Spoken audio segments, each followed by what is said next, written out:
सभी स्टूडेंट के मन में द्वंद्व छिड़ा हुआ है, सर स्टेनो करें या सीजीएल करें। जो नए फ्रेशर्स आ रहे हैं ना, 12th करके ग्रेजुएशन करके, उनके मन में भी, और जो ऑलरेडी सीजीएल कर रहा है जिससे हो नहीं पा रहा है 1 साल से 2 साल से, वो सोच रहे स्टेनो कर लेता हूँ। जो स्टेनो है जिससे स्टेनो नहीं हो पा रहा, वो सोच रहा है सीजीएल कर लेता हूँ। कौन सा बेस्ट है, किस तरीके से बेस्ट है, क्या क्या चीज़ें हैं दोनों में, कंप्लीट डिस्कशन करेंगे। देखिए वीडियो की लेंथ की मैं गारंटी नहीं लेता हूँ, है ना, बड़ी भी हो सकती है, छोटी भी हो सकती है, हो सकता है आधे घंटे की हो जाए, हो सकता है 15-20 मिनट में निमट जाए। बट एक चीज की गारंटी है कि आपके डाउट सारे सोल्व हो जाएंगे, है ना। इन चीजों पर बात करेंगे। सिलेबस तो मैंने लिख दिया सामने, सिलेबस डिफरेंस तो देखेंगे इस चीज का, ठीक है। साथ में इन चीजों पर भी बात करेंगे, दोनों की जॉब प्रोफाइल क्या है, जॉब रेपुटेशन कैसी होती है डिपार्टमेंट में, सैलरी का कितना फर्क होता है, वैकेंसीज कितनी क्या आती है दोनों में, कंपटीशन कैसा है दोनों एग्जाम्स में, है ना। हर एस्पेक्ट को लेके चलेंगे, डाउट आप लोगों का 100% क्लियर हो जाएगा।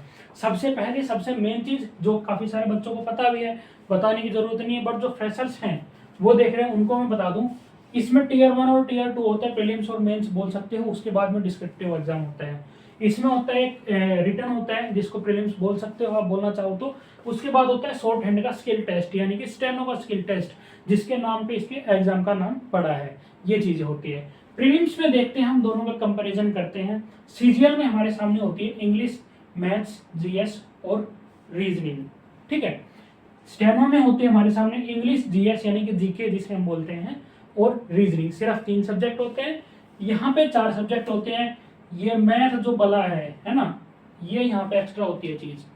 अब बात आती है सिलेबस के बिहाफ पे हम लोग देखते हैं। देखिए अगर आपने बचपन से आपका मैथ्स अगर बढ़िया रहा है ना, मैथमेटिक्स आपका अच्छा है, कैलकुलेशंस आपकी अच्छी है, तब आप जा सकते हैं सीजीएल की तरफ। एक एक चीजों पे डिस्कस करेंगे, है ना, तब आप सीजीएल की तरफ जा सकते हैं। शॉर्ट हैंड में क्या है, मैथ नहीं है वहां पे, स्किल टेस्ट है, ठीक है। शॉर्ट हैंड का स्किल टेस्ट है, लगभग बराबर पड़ता है। जो स्ट्रगल, जो मेहनत होती है ना, मैथ सीखने में भी बराबर पड़ती है और लगभग स्टेनो सीखने में भी बराबर पड़ती है। हो सकता है थोड़ी बहुत इसमें ज्यादा हो, ये हमारी मेंटेलिटी का फर्क होता है, क्योंकि मैथ से हम लोगों को डर लगता है ना।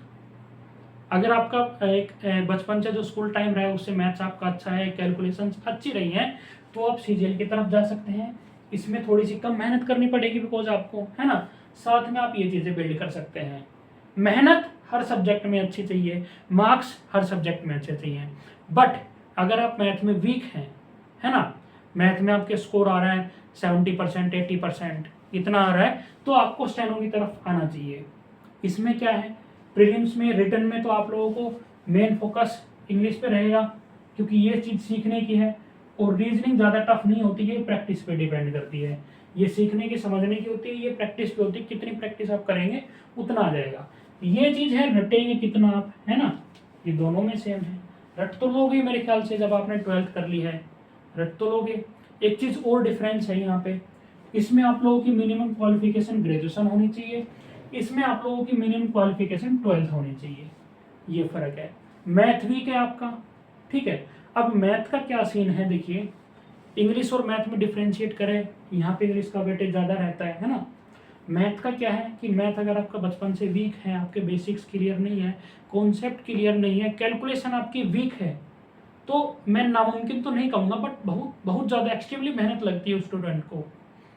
जब अगर नॉर्मल स्टूडेंट को 1 साल लग रहा है क्रैक करने में, और अगर कोई वीक स्टूडेंट है जिसका मैथ बहुत वीक रहा है, वो अगर पूरी जी जान से मेहनत करेगा तो भी लगभग 2 से 3 साल मिनिमम उसको लग जाते हैं। फिर भी रिस्क रहता है, 100% फिर भी नहीं कह सकते, है ना।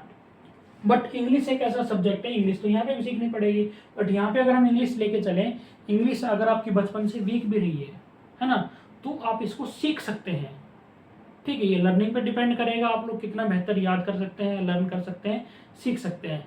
ये आप 3 महीने में, 4 महीने में इजीली इसका कोर्स करके, प्रैक्टिस करके सीख सकते हैं। बट अगर आपकी कैलकुलेशंस वीक हैं तो भाई साहब मैथ को तो बहुत टाइम लग जाएगा।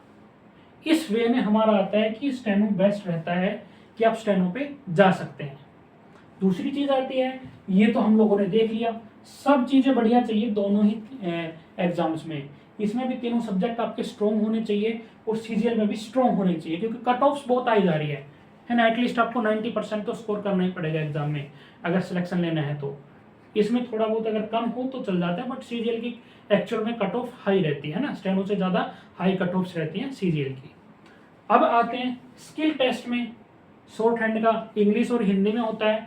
शॉर्ट हैंड सीखने में, बेसिक्स को करने में टाइम लगता है। मैं इंग्लिश शॉर्ट हैंड की बात कर रहा हूँ। इंग्लिश शॉर्ट हैंड को करने में टाइम लगता है 3 से 4 महीने सीखने में लगता है। उसके बाद हमें स्पीड पर वर्क करना होता है, स्पीड बढ़ानी होती है, क्योंकि स्किल टेस्ट में 80 वर्ड पर मिनट और 100 WPM की डिक्टेशन आती है। 2 डिक्टेशन आती है, कोई भी आप कर सकते हैं, दोनों में से एक कर देंगे और अगर आप कट ऑफ क्लियर कर रहे हैं तो सिलेक्शन हो जाता है। इतने 80 और 100 WPM पे डिक्टेशन आती है। तो बेसिक्स करने के बाद में हमें स्पीड बिल्ड करनी होती है, उसके साथ में हमें मैगजीन्स करनी होती है। तो ओवरऑल अगर मैं टाइम लेके चलूँ बिल्कुल 0 से और 80 या 100 सीखने में, तो आप लोग लमसम 10 से 12 महीने लगा के चलिए, है ना। अगर अच्छा स्टूडेंट है, डेडिकेटेड स्टूडेंट है, तो 8 से 10 महीने में भी वो कर लेगा। ठीक है, डेडिकेशन अगर अच्छा स्टूडेंट में। ये टाइम लगता है हमारा स्किल को सीखने में बिल्कुल 0 से। जिसने कभी स्किल के बारे में सुना नहीं, अगर वो स्टूडेंट है तो उसको एग्जाम क्रैक करना है तो 8 से 10 महीने लग जाते हैं। इतना टाइम मिनिमम आप लोगों को लग जाता है। ये चीज़ थी। मैथ अलग रहता है, मैथ भी आप बिल्कुल आइए स्टेनो के फील्ड में, है ना। आराम से आप लोग कर सकते हैं, अगर मेहनत अगर आप थोड़ी सी ज़्यादा कर लेंगे, ढंग से कर लेंगे, प्रॉपर वे में कर लेंगे, ईजिली कर सकते हैं। अब आते हैं जॉब प्रोफाइल में। मैं ऑलरेडी स्टेनो हूँ, मैं इनकम टैक्स डिपार्टमेंट में। जॉब प्रोफाइल क्या रहती है, देखिए इसमें अलग अलग पोस्ट होती है आपकी, एग्जामिनर्स की, इंस्पेक्टर की अलग अलग पोस्ट होती है, काफ़ी सारी पोस्ट होती है। हम एक मोटा मोटा लेके चल सकते हैं इंस्पेक्टर की पोस्ट। इंस्पेक्टर पोस्ट पर लगती हो आप CGL करके, इसमें लगते हो आप PA, एक PA लगते हो इसमें स्टेनो में, इसमें लगते हो इंस्पेक्टर। रेपुटेशन है, जॉब प्रोफाइल है, ये चीज़ें हम बात कर रहे हैं। अब पहले आते हैं जॉब प्रोफाइल पे। इंस्पेक्टर की देखिए अलग अलग चीज़ें होती हैं, ऑफिस वर्क भी होता है, ग्राउंड वर्क भी होता है ना। ग्राउंड वर्क, ग्राउंड ड्यूटी ज़्यादा होती है, फील्ड ड्यूटी जिसको हम बोलते हैं ऑफिशियल वर्ड्स में, फील्ड ड्यूटी उसकी इंस्पेक्टर की ज़्यादा होती है। ये चीज़ होती है। अगर आप स्टेनो करके जाते हो, PA का वर्क होता है, पर्सनल असिस्टेंट रहते हो आप किसी भी डिपार्टमेंट में, कमिश्नर वगैरह की, है ना। उसमें यह रहता है कि आपका बिल्कुल ऑफिस वर्क रहेगा, ग्राउंड ड्यूटी, फील्ड ड्यूटी नहीं रहेगी आप लोगों की। सिस्टम पे बैठना, लिमिटेड काम। अब इसमें मेरे को ये फायदा लगता है, जब मैं अपने डिपार्टमेंट में देखता हूँ, इनकम टैक्स में हूँ, मैं इंस्पेक्टर्स को देखता हूँ और खुद मैं स्टेनो हूँ और बाकी अदर स्टेनोज को देखता हूँ, ये फर्क मेरे को एक्चुअल में पता लगता है कि स्टेनो पे वर्कलोड बहुत बहुत कम रहता है, इंस्पेक्टर पे एक्सट्रीमली हाई रहता है। बल्कि इनकम टैक्स में तो सबसे ज़्यादा इनकम टैक्स में इंस्पेक्टर्स पर, TA पर और ITOs पर, इन पर सबसे ज़्यादा वर्कलोड रहता है। ये चीज़ है, वर्कलोड कम रहेगा। जो प्रोफाइल एक को हो सकता है फील्ड ड्यूटी करनी पड़ जाए, बट स्टेनो में फिक्स है कि आपका ऑफिस वर्क रहेगा, ऑफिस में आपकी ड्यूटी रहेगी। वर्कलोड स्टेनो का कम कैसे होता है कि आप सिर्फ एक अथॉरिटी के साथ अपॉइंट होते हो, है ना। आपके ऊपर एक आपका हेड रहेगा, कमिश्नर लगा लो, कोई भी लगा लो, मैं फॉर एग्जांपल कमिश्नर लेके चलता हूँ, है ना। कोई भी HOD आपका, सिर्फ आपको उसको असिस्ट करना है, उसका जो काम है वो करना है। बट इंस्पेक्टर का क्या है, फील्ड ड्यूटी है, उसमें पूरा ऑफिशियल वर्क होता है, काफ़ी सारी चीज़ें होती हैं अलग अलग। अगर ऑफिस में लगा दिया, उसमें अलग अलग तरह के उसके वर्क डिवाइड रहते हैं, एक काम नहीं रहता है, उसको काफ़ी सारे काम दिए जाते हैं करने को। तो अगर मैं बताऊं कि काम किस में ज़्यादा रहता है, तो CGL से काम ज़्यादा मिलेगा। स्टेनो को एक्चुअल में काम बहुत कम रहता है। मैं खुद यहाँ पे स्टेनो हूँ, मैं ये चीज़ फील करता हूँ। दूसरी चीज़ है रेपुटेशन। रेपुटेशन अगर आप इंस्पेक्टर से जाते हो, स्टेनो से जाते हो, दोनों में बराबर रहती है। कहीं ना कहीं स्टेनो की ज़्यादा हो सकती है, कम नहीं हो सकती। ज़्यादा इसलिए क्योंकि जिस अथॉरिटी के साथ आप अपॉइंट होते हो ना, जिसके PA PS होते हो आप लोग, वो टॉप मोस्ट अथॉरिटी होती है वहाँ पे, उस ऑफिस की, उस डिपार्टमेंट की। तो इस वजह से रिस्पेक्ट बहुत ज़्यादा होती है, काफ़ी होती है। इंस्पेक्टर की भी अच्छी खासी रिस्पेक्ट होती है डिपार्टमेंट में। तीसरी चीज़ आती है सैलरी।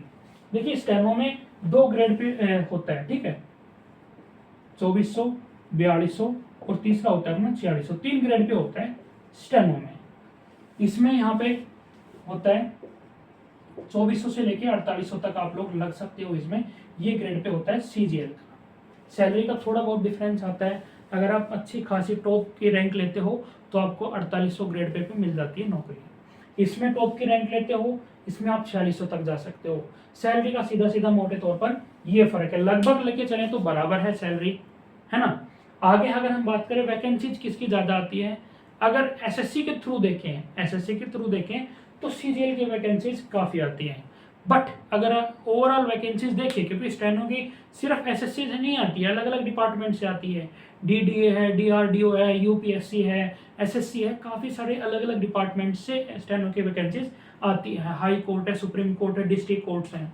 अगर वो चीज़ लिखा कर देखें कि total vacancies in year CGL की ज़्यादा आती है स्टेनो की, तो स्टेनो की वैकेंसीज ज़्यादा आती है as compared to CGL vacancies, ये चीज़ है। बाकी एसएससी में स्टेनो की वैकेंसीज काफ़ी कम रहती है, सीजीएल में वैकेंसीज काफ़ी ज़्यादा रहती हैं। कंपटीशन किस में ज़्यादा है? टू द पॉइंट आंसर दूँ, कंपटीशन यहाँ पे ज़्यादा है अभी के टाइम में। बट एक चीज़ आप लोग ध्यान दीजिएगा, 2024 चल रहा है, ये हर फील्ड में कंपटीशन बढ़ गया है। कोई भी एग्जाम उठा के देख लो, आप एसएससी का उठा लो, कोई और उठा लो, बट ऐसा इस एग्जाम में ऐसा क्या है मेरे भाई कि इसमें कई सालों से कंपटीशन हम कह रहे हैं कि बाकी एग्जाम से कम है।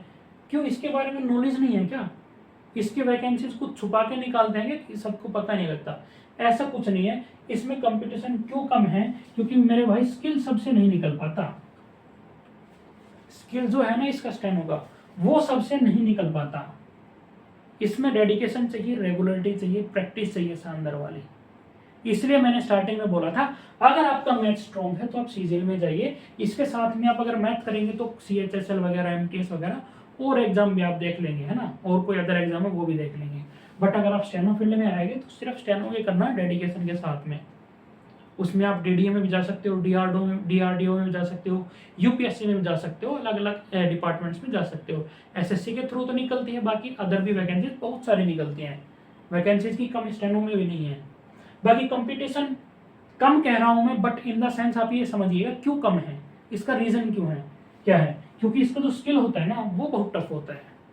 टू द पॉइंट में बताऊं आप लोगों को, इसलिए कंपटीशन कम है। 2024 है, सभी के पास मोबाइल है, सभी को जानकारी है कौन से फॉर्म, कौन सी वैकेंसीज कब निकलती है। तो ऐसा नहीं है कि ये मत बोलिएगा कि इसके बारे में जानकारी नहीं है। वजह यह है कि स्किल टफ है। तो ये एक छोटा सा आप लोगों को एक ओवरव्यू था कि सीजीएल करें या स्टेनो करें। अभी मैं टू द पॉइंट यही बोलूंगा, आखिरी डिसीजन क्या है सर आपका, तो मैं यही बोलूंगा मेरे भाई, अगर आपका मैथ्स अच्छा है तो बिल्कुल सीजीएल में जा सकते हैं। बट अगर आपको मोहब्बत है शॉर्ट हैंड से कि मेरे को नई स्किल सीखनी है, कुछ मैं अलग करूं, या मैथ आपका वीक है, तो आप स्टेनो में जा सकते हैं। मेरे पर्सनल पूछेंगे तो मुझे स्टेनो की जॉब प्रोफाइल बहुत शानदार लगती है। अगर लेमन लैंग्वेज में कहूँ तो बहुत मजे हैं स्टेनो में। अगर आप जाते हैं पीए पीएस बनते हैं। बाकी सीजीएल से जो जाते हैं उन पे वर्कलोड काफ़ी रहता है, अथॉरिटीज एक के बाद एक उनके ऊपर कई रहती है ना, कहते हैं ना, अगर आप डिपार्टमेंट में इंस्पेक्टर हो, आईटीओ आपसे काम दे रहा है ना, एओ आपको काम दे रहा है, दूसरा कमिश्नर वगैरह वो आपको काम दे रहा है। बट अगर आप स्टेनो हो तो आपको कोई काम नहीं दे सकता, ना आपसे इंस्पेक्टर बोलेगा, ना आपसे आईटीओ बोलेगा, ना आपसे एओ बोलेगा काम के लिए। आप सिर्फ एक अथॉरिटी को सुनोगे, आप जिसके साथ अपॉइंट हो उसी का काम करोगे, उसी के आप सुनोगे। ये फर्क रहता है। तो बहुत ज़्यादा मज़े हैं, आराम है, और बहुत शानदार रेस्पेक्ट मिलती है आपको डिपार्टमेंट में जब आप इतनी हायर अथॉरिटी के साथ डायरेक्टली अपॉइंट होते हो, उनका सारा काम जब आप देखते हो। ये फर्क था। बाकी आप लोग देख लीजिएगा, स्किल का ये है कि हार्ड है, हार्ड मैथ भी है। जितना हार्ड मैथ है उतना हार्ड स्किल है। बट मैथ का मैं ये मान के चलता हूँ कि जब आप 12th कर लेते हो फिर भी आपकी कैलकुलेशंस नहीं है, तो उन चीज़ों को बिल्ड करने के लिए ना आपको बहुत टाइम लगेगा, 2 से 3 साल लग जाएंगे मैथ में परफेक्शन लाने में। और कट ऑफ तो आपको पता ही है, आप 190 आउट ऑफ 200 आपको मार्क्स चाहिए कम से कम मैथ्स में, इस हिसाब से कट ऑफ जा रही है। बाकी स्किल का ये है कि आप 8 से 10 महीनों में इजीली कर लोगे, ये गारंटेड है अगर आप डेडिकेशन के साथ करते हो। वहीं अगर आप मैथ को स्ट्रॉन्ग करने जाते हो तो आपको लगभग 2 साल लग जाएंगे मिनिमम, अगर आपकी कैलकुलेशंस वीक है, मैथ वीक है। ये चीज़ था। वीडियो कैसा लगा जरूर बताइएगा। कोई भी क्वेरी हो, कोई भी क्वेश्चन हो, कमेंट कर दीजिएगा, बिल्कुल आप लोगों का आंसर करूंगा। अगर कुछ इन्फॉर्मेशन आप लोगों को मिली हो तो वीडियो को लाइक जरूर कर दीजिएगा, शेयर कर दीजिएगा साथ में।